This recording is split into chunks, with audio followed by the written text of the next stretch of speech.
న జాయతే మ్రియతే. ఇది సాంఖ్యయోగంలోని ప్రాణము, ప్రధానము, ప్రమాణం.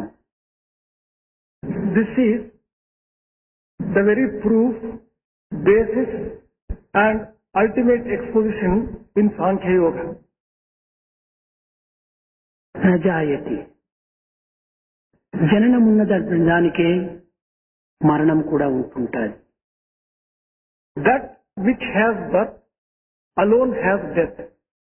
జనన మరణములు ఉన్నటువంటి వాటికే మధ్య కూర్పబడినటువంటి ఈ షడ్వికారములు. That which has birth and death has also the 6 types of changes in between. న జాయతే, జననమే లేనటువంటినప్పుడు ఈ షడ్వికారముల యొక్క స్వభావములు మనకు అక్కరలేదు.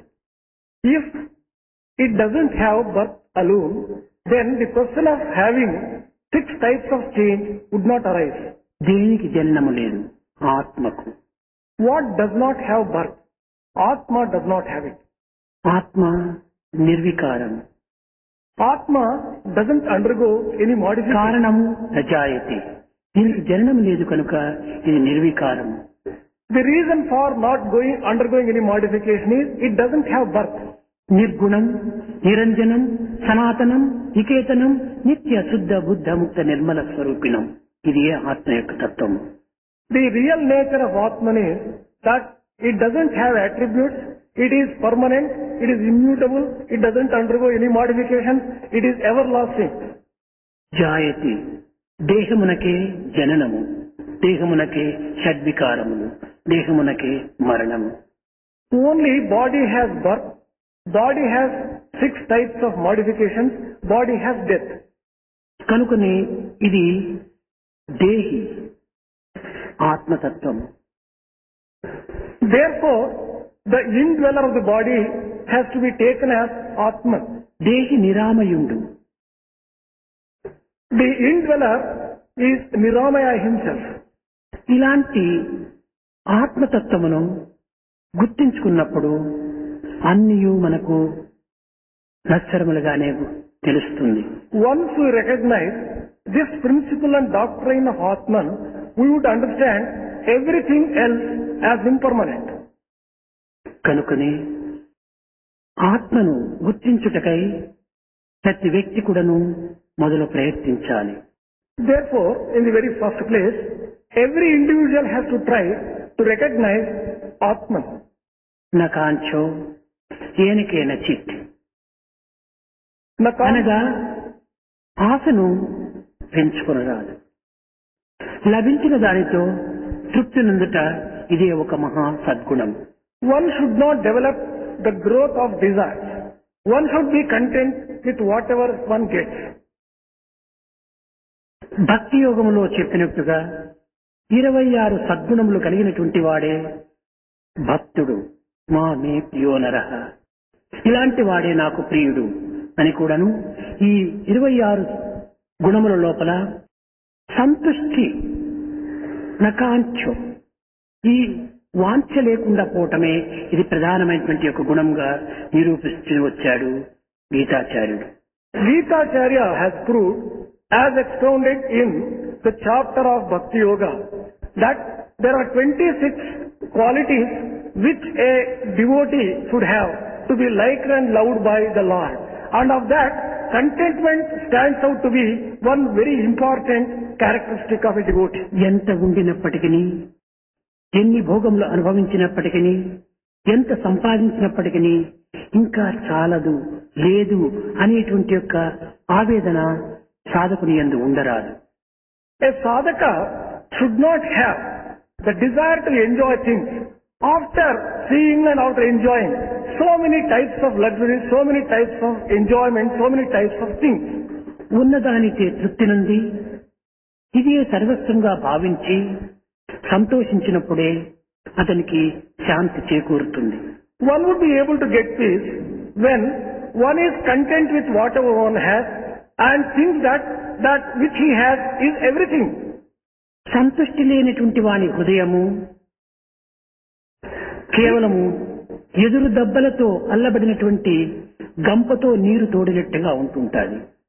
The heart of one who does not have contentment may be compared to a basket which has a number of holes with the help of which bamboo basket with the help of which the water is tried to taken out. బావి నుండి ఈ గంపతో నీరు తోడినప్పుడు పైకి వచ్చేటప్పటికి అంతా నీరు కారిపోతుంది.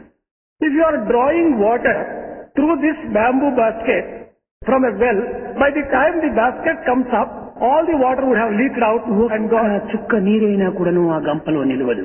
There would not be even a drop of water in that basket. అదే విధముగానే ఆశలకు గురి అయినటువంటి యొక్క మానవుని యొక్క హృదయం కూడాను క్రమక్రమేణా అసంతృప్తితో ఈ తృప్తి అనేటువంటిది కేవలము జారిపోయి అసంతృప్తితో కాలమును గడపవలసి వస్తుందని దీని యొక్క అంతరార్థము. The inner significance of this is, in the same way as in case of the basket, the very person who is having a number of desires and greed, he would not be able to just have contentment.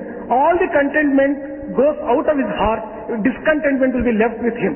ఏమీ లేని మానవుడు ఏదో ఒక 100 రూపాయలన్నా చిక్కితే ఆనందాన్ని అనుభవిస్తానని ఆశిస్తాడు.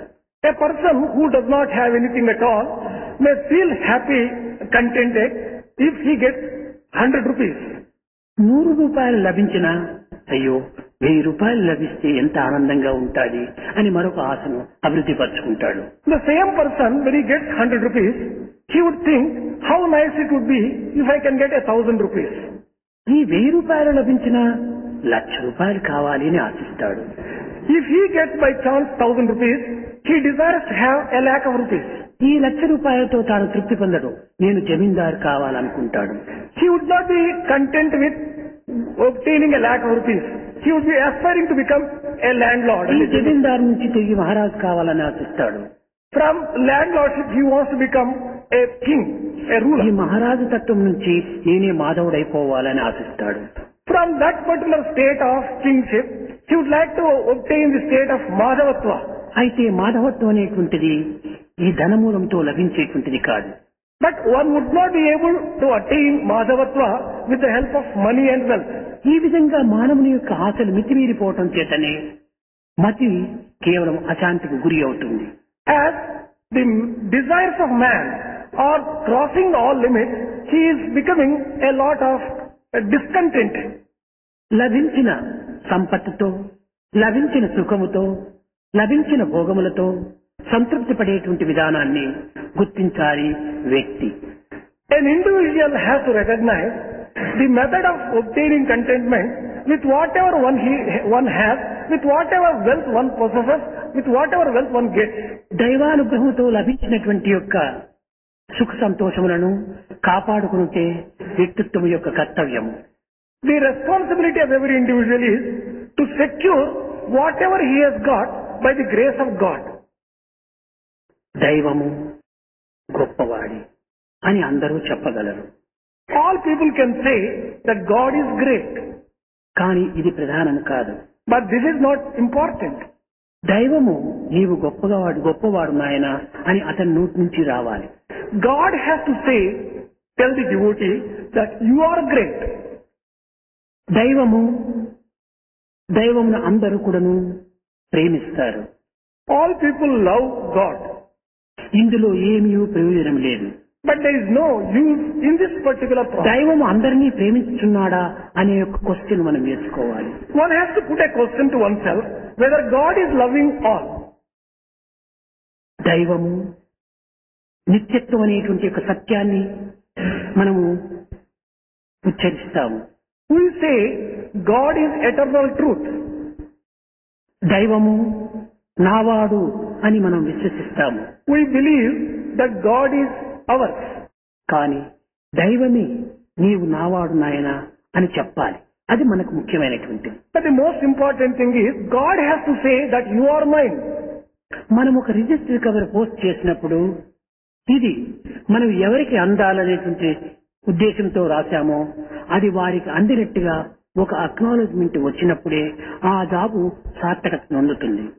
When we send a registered post to any person, Once you get an acknowledgement from that particular person that he has received it, then only sending of the registered letter finds fulfillment.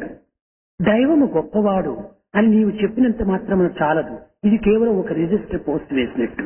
By merely telling that God is great, it may be compared to తిరిగి నాయన నీవు గొప్పవాడు అనేటువంటి acknowledgement అతని నుంచి రావాలి.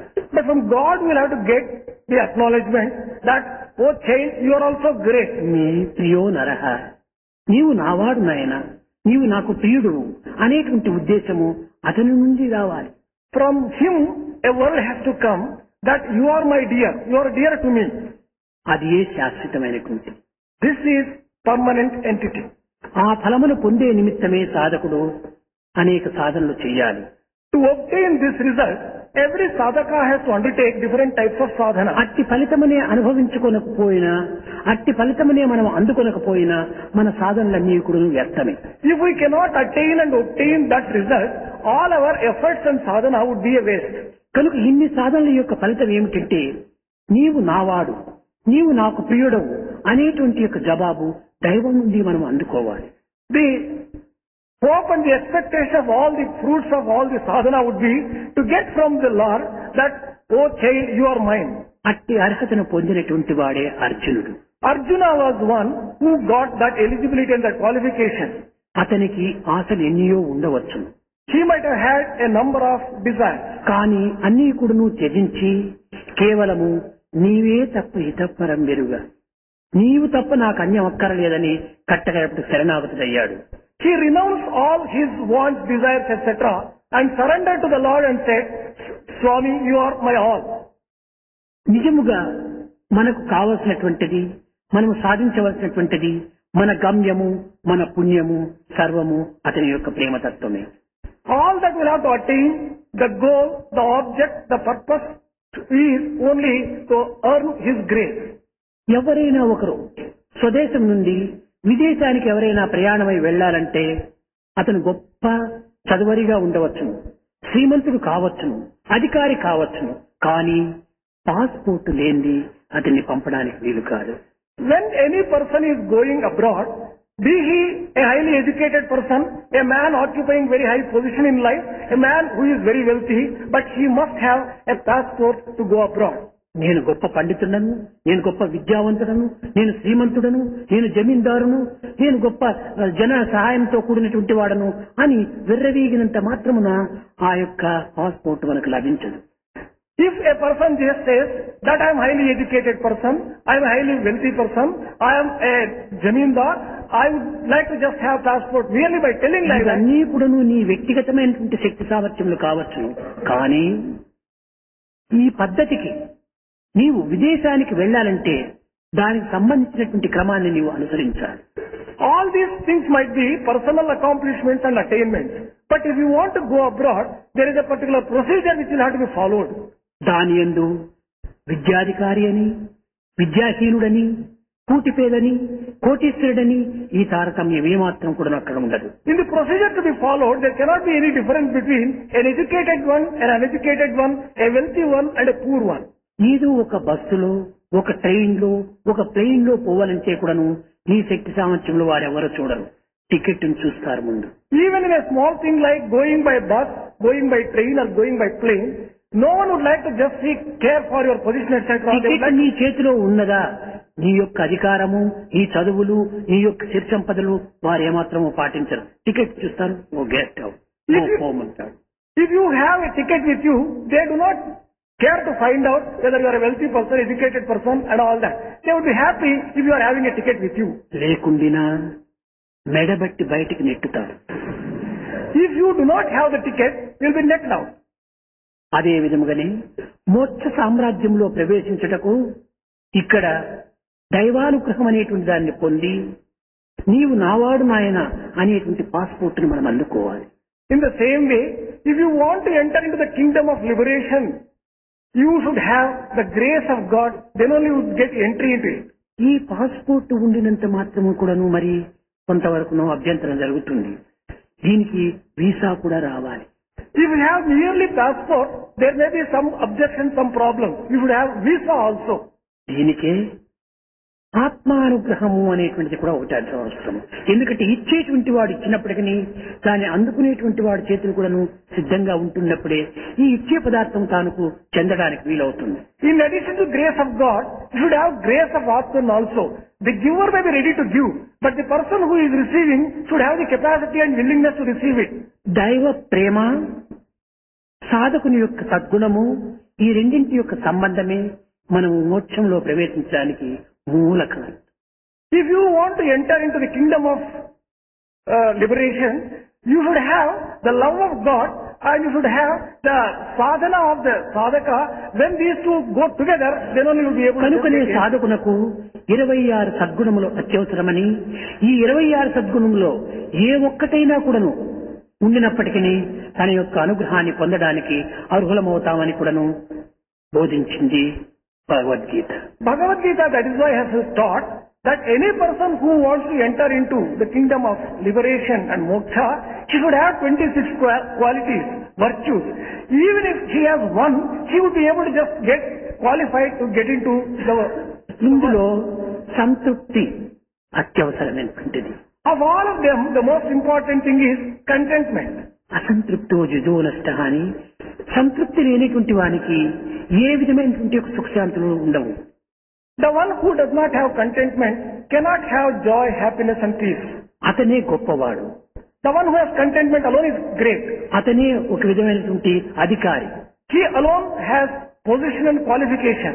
నేను అప్పుడప్పుడు చెప్తుంటాను, who is the greatest man in this world? He who has much satisfaction is the greatest man. Swami will be telling quite often, putting the question, who is the greatest man on earth? He says, who has the greatest satisfaction, he alone is the greatest. కనుక మనలో సంతృప్తి అనేటువంటి దానిని అభివృద్ధి చేసుకోవాలి.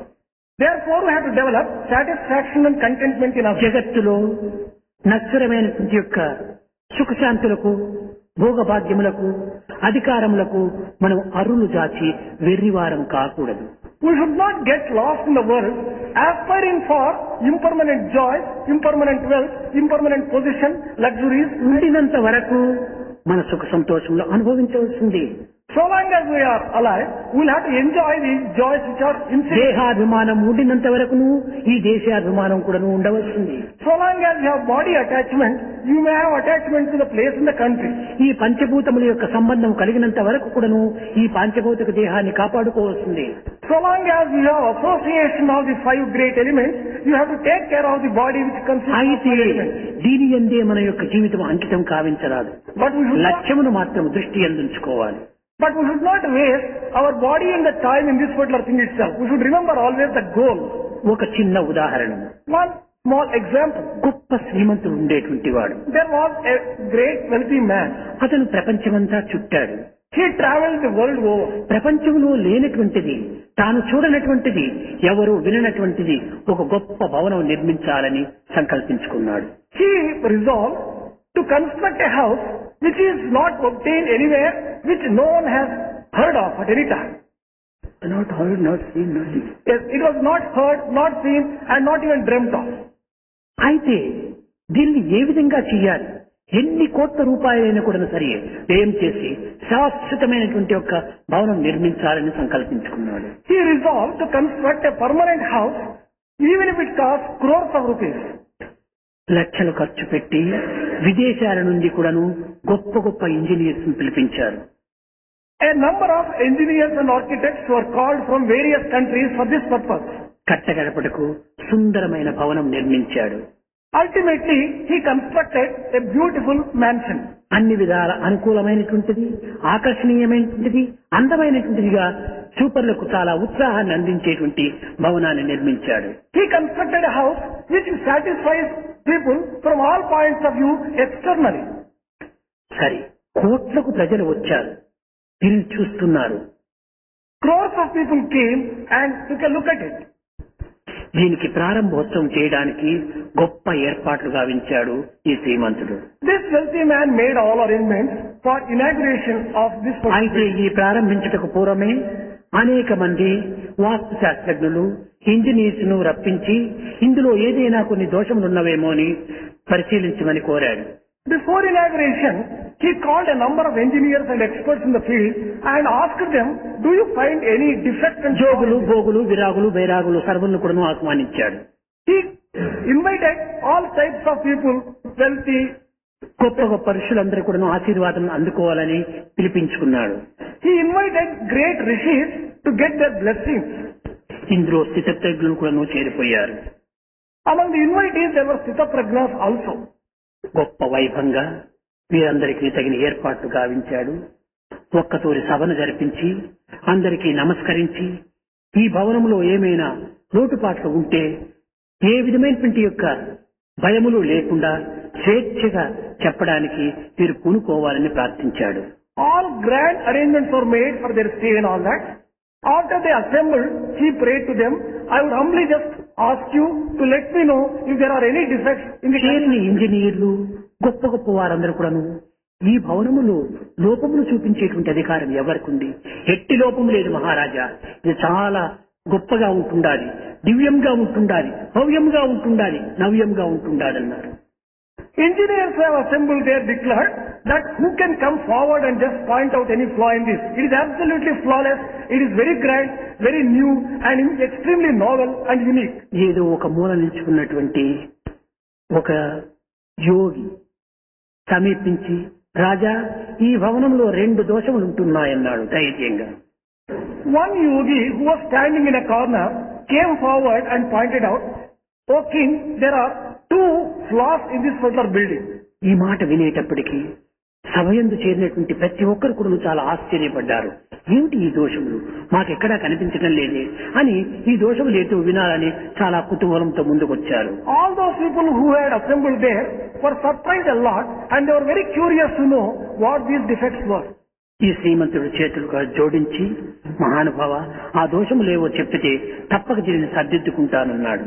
This wealthy man, folding his hand, told that particular gentleman, "Oh Swami, you can just let us know what those defects are. I'll oh rectify them." శ్రీమంతుడా ఈ దోషములు నీ చేత సర్దిద్దుకోవటానికి చేత కాదన్నాడు. That yogin said, "Oh wealthy man, it is not within your reach to correct those defects." ఈ మొదటి దోషము ఈ భవనము కాలాంతరంలో ఎప్పుడో శిథిలమైపోతుంది, ఇది మాత్రం తప్పింది కాదు, ఇది ఒక దోషం అన్నాడు. One defect is that in the passage of time, this building will come to destruction. This is one which cannot be changed. దీనిని కట్టినటువంటి యజమానుడు మరణం తప్పింది కాదు, ఏనాటికైనా మరణం తప్పింది కాదు, ఇది రెండవ దోషం అన్నాడు. The second defect is that the person who has constructed this particular house is going to die. This cannot be escaped even over a period of ఈ సత్యాన్ని నీవు గుర్తించుకోక నేనేదో గొప్పవాడిగానే నువ్వు భావిస్తున్నావు. Not realizing this particular truth, you are thinking that you are really very great. మృత్యువును మరచి భోగ వస్తువులనే సత్యముగా భావించేటువంటి వ్యక్తి యొక్క ప్రభావం అంతా ఈ రీతిగా ఉంటాయన్నాడు. This would be the state of affairs of people who forget death and who think that they are going to be permanent. నిత్యమైన సత్యమైనటువంటి ఆత్మతత్వాన్ని లక్ష్యం అందించుకున్నటువంటి వ్యక్తియే శాశ్వతమైనటువంటి సుఖాన్ని అనుభవిస్తాడన్నాడు. Only that person who keeps in view the permanent entity of Atman will be having contentment and joy and happiness. ఇట్టి ఆత్మాను సౌధమే అందమైనటువంటి సౌధము, దీనికి మించినటువంటి సౌధములు ఈ లోకములో మరొకటి లేవన్నాడు.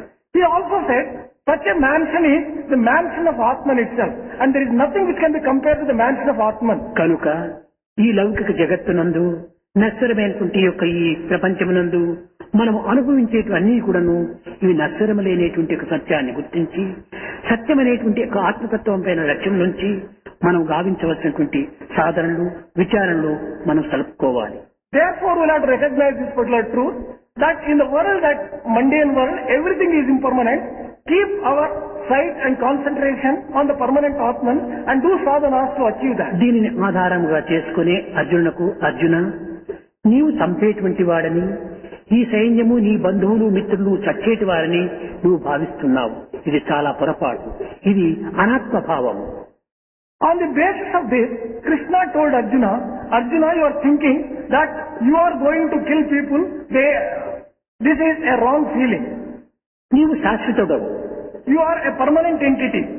నీ యొక్క తత్వము మరణంతో కూడినటువంటిది కాదు. The principle and the doctrine which you embody is not అదే associated with them. విధముగానే ఇతరుల యొక్క ఆత్మతత్వం కూడాను సత్యమైనటువంటిది. In the same way, the principle of Atman associated with ఇది Atman, నజాయతే, ఇది పుట్టేటువంటిది కాదు. this is not being born. ఈ సత్యాన్ని నీవు గుర్తించుకుంటే ఈ సాంఖ్యయోగములో నీవు అన్య విషయాల్లో ఏమాత్రం కూడాను సందేహించడానికి అవకాశం లేదన్నాడు. If you can recognize this truth, you will not be getting any doubts in this particular chapter, Sankhya Yoga. కనుక నీవు చచ్చేటివాడు కాని చంపేటివాడు కాని వారు చచ్చేటువంటి వారు కాని కాదు. ప్రతి ఒక్క జీవతత్వమునందు కూడాను ఆత్మతత్వం నిత్యము సత్యమైనటువంటిది. Therefore, you are not the one who is going to die. You are not the one who is going to kill. Similarly, other people involved, they are neither dying nor going to kill. This has to be recognized. కనుక ఈ సత్యాన్ని గుర్తించుకోమని చెప్పని బోధించి నీ కర్తవ్యాన్ని ఉన్నంత వరకు ఆచరించడం అత్యవసరమన్నాడు. Then Krishna taught Arjuna this particular principle, asking him to recognize this particular thing, and so long as he is alive, he has to discharge his duty. అప్పుడే అతను చెప్పాడు, నా కాంచు ఈ విధమైనటువంటి నాకు ఆశను ఇది స్వర్గమైనా సరే నాకు ఏ విధమైనటువంటి రాజ్యం కూడా నాకు అక్కర్లేదని చెప్పని విచారించాడు అర్జునుడు. Arjuna then just told, well, I don't have any desire at all. I am not even interested in heaven. అయితే ఇది సత్యము నెరిగి నీవు చెప్తున్నావా లేక పిరికి బంధవై నీవు ఆడుతున్న మాటలా ఇవి అన్నాడు. Then Krishna told Arjuna, are you telling this particular thing, recognizing the truth behind, or as a timid cover, are you telling this? ఇక్కడ ఆత్మతత్వాన్ని గుర్తించి పలికేటువంటి మాటలు వేరు. Recognizing the entity, the permanent nature of Atman, if you talk, it would be బలహీనుడై తమ బంధువులపైన ఉన్నటువంటి యొక్క మమత్వం చేతను అభిమానం చేతను వారిని చంపుటకు కొంత మనస్కరించగా పలికేటువంటి పలుకులు వేరు. words which are uttered with a sense of attachment to the relatives, with a feeling that you would be killing them, these words would be different. ఇవి అభిమాన పలుకులు గాని ఆత్మ పలుకులు కావన్నాడు. These are not words which are coming or which are associated with Atman. These are నీవు ఆత్మసత్యాన్ని ఆత్మనిత్యాన్ని నీవు గుర్తించినటువంటి వాడైతే నీకు ఏ విధమైనటువంటి దోషములు అంటవన్నాడు. If only you recognize the truth of Atman, the principle of Atman, no defect, no. కనుక భగవద్గీత యందు బోధించినటువంటి ప్రతి విషయమును కూడాను మనం అంతరార్థంగా మనం విచారించాలి. All that has been taught in Bhagavad Gita therefore has to be understood in the inner meaning. నీవు చంపేటువంటి వాడు కానీ వారు చచ్చేటువంటి వారు కానీ కాదు అని చెప్పినటువంటి ఈ వాక్యాన్ని ప్రతి ఒక్కరూ తీసుకుంటారు. Everyone takes the fact and statement made here that you are not going to kill and they are not going అయితే వీటిని ఆచరణలో ఉంచడానికి సిద్ధమవుతారా? కాదు. But whether, if you ask whether you are going to practice these things, they are not practicing them. ఒక hunter లేక ఒక దుర్మార్గుడు అనేక జీవులను కొంత హింసించాడు. A hunter or some bad or wicked person killed a number of ఇది animals. క్రమక్రమేణా కూడాను మనుషుల వరకు వ్యాపించిపోయింది. It spread right up to the mankind.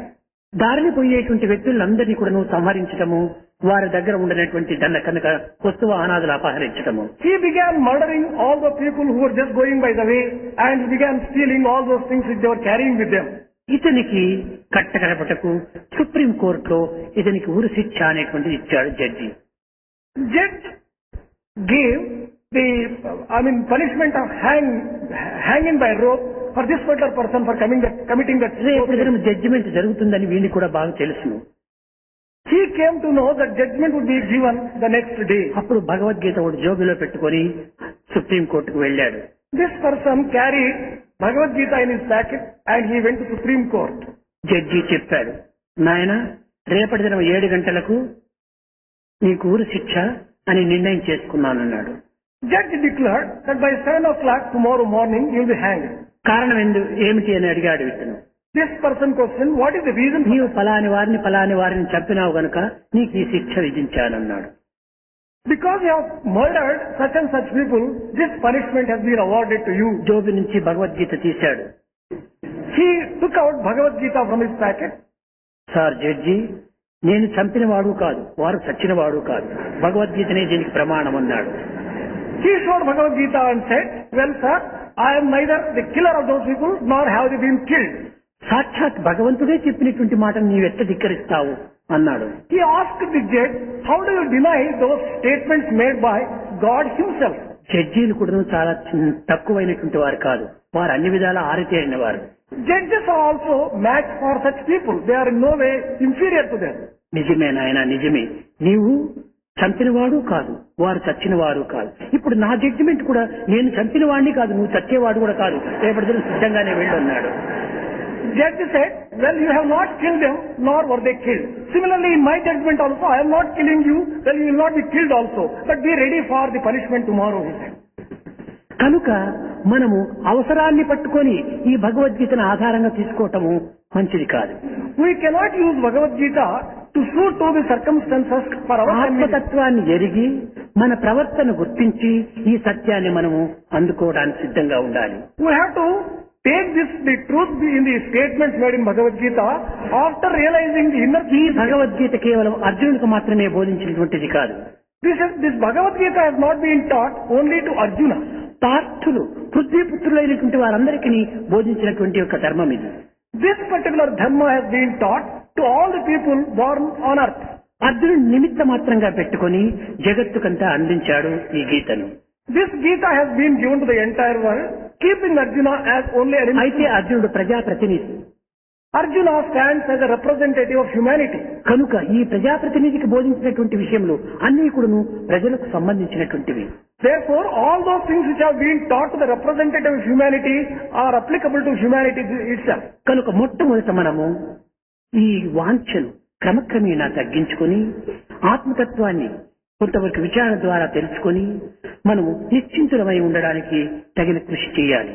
Therefore, we will have to gradually reduce our desires and wants, understand the principle of Atman and reach the state of content. సామాన్యమైనటువంటి మానవులు సాధకులైనటువంటి యొక్క భక్తులకు నిత్య జీవితంలో అనుసరించవలసినటువంటి విధానాన్ని మనం మొట్టమొదట గుర్తించాలి.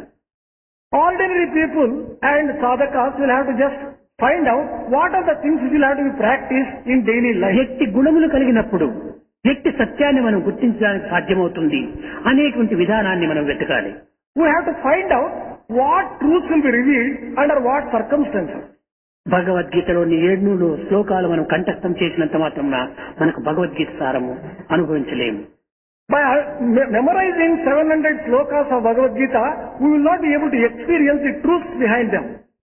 సామాన్యమైనటువంటి జీవితం లోపల నిత్య జీవితం లోపల మన యొక్క కర్తవ్యం ఏ రీతిగా నిర్వర్తించాలి అనేటువంటి యొక్క సత్యం లోపల మనము అందుకోవాల్సిన గుణాలను తెలుసుకోవాల్సిన గుణాలను మొట్టమొదట మనం తెలుసుకోవాలి. We have to recognize the qualities which will have to be understood clearly to be practiced in daily life while discharging our daily duties. కనుక మొట్టమొదట రేపటి నుండి ఈ 26 గుణములు ఏవి సద్గుణములు, ఏ యొక్క భక్తుడికి ఈ గుణములు ఉండవలసినటువంటివి అనేటువంటి విషయాన్ని ఒక్కొక్క దినం ఒక్కొక్క గుణాన్ని మనం తీసుకొని ఆ గుణముల ద్వారా మనము గమ్యాన్ని చేరడానికి, ధన్యులు కావడానికి, ఆత్మతత్వం అర్థం చేసుకోవడానికి తగిన ప్రయత్నం చేయాలి. We will have to recognize what these 26 qualities are.